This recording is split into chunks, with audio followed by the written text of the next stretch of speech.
The topic today is the Doing Business report issued by the World Bank. This committee has jurisdiction not directly over the World Bank, and I often wish that we did, but it is an international organization, and what we do have is jurisdiction over the relationship of the United States government to the bank. Funding requests come through us, and legislation that deals with the terms under which the United States executive directors, the voting members of the bank board, should function also come through us. One of the major concerns of this committee, particularly those of us on the majority side, is the dilemma we face in a world in which increased wealth has been accompanied to a distressing extent by increased inequality. There has been a history in judging the success of economic development policies to look at countries as if they were undivided wholes, and to talk about the increase in percentages in gross domestic product of this or that country. That's important. But increases in gross domestic product, which are overwhelmingly enjoyed by a very small percentage of the residents of that country, are much less of a good thing. And we have this problem here in the United States, but it's a problem elsewhere in the world, where the way in which growth has gone forward recently, a combination of technology, of globalization, essentially what we've seen in recent years is a great freeing from constraint of capital.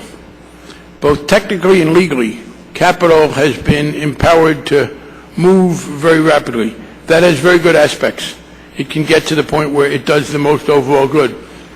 But it has allowed the owners of capital to leave everybody else very much behind in the sharing of these benefits. Now, that's been a particular problem in the United States. A couple of months ago, to the dismay of many in the business community and elsewhere, the immigration bill blew up.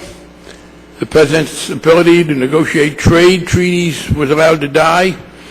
There's an effort now led by Democratic leaders of the Ways and Means Committee to put forward a treaty with Peru, which accomplishes some of the goals that Democrats have long had in the areas of labor and environmental rights, but it's still controversial, including with many who had previously been advocates of that. And the problems with trade, the problems with what I think is an excessive sensitivity to foreign investment, a skepticism about foreign investment that's unjustified as a general principle, the concerns with immigration, objections we have in some cases to allowing businesses fully to adopt more productive technology.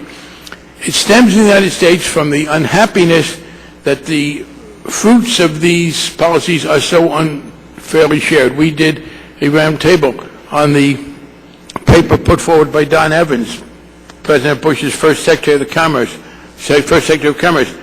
documenting how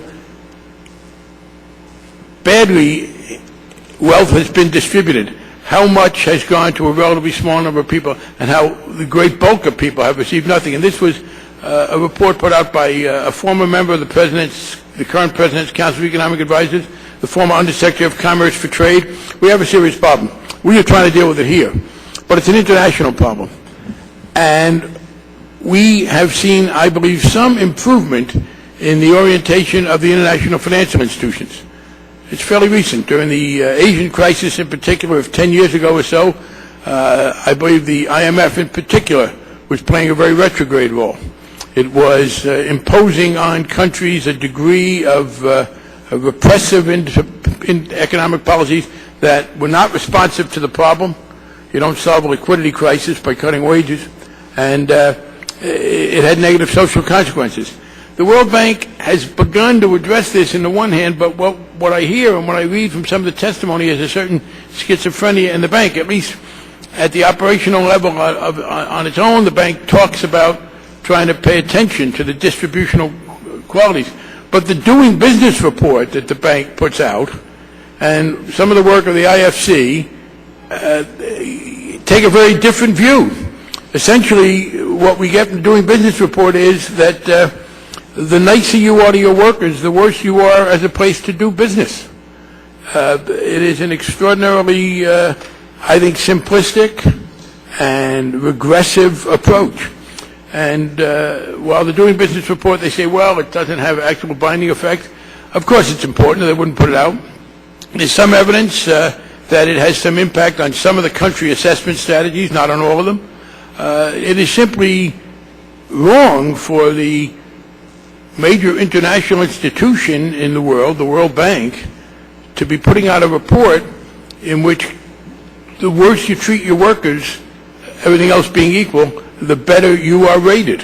That is not only wrong in itself, but I want to go back to this other point. We have a certain unhappiness in America at the rise of regimes with whom we disagree. It is not in the interest of the world, of the U.S., for kind of pro-Western democracy to be associated with unfair economic distribution. It is, in fact, not a good idea in general for people to get the sense that a free enterprise system, a capitalist system, means the rich get richer and the middle class get nothing and the poor get poorer. So we're not just talking here about a moral imperative to be fair.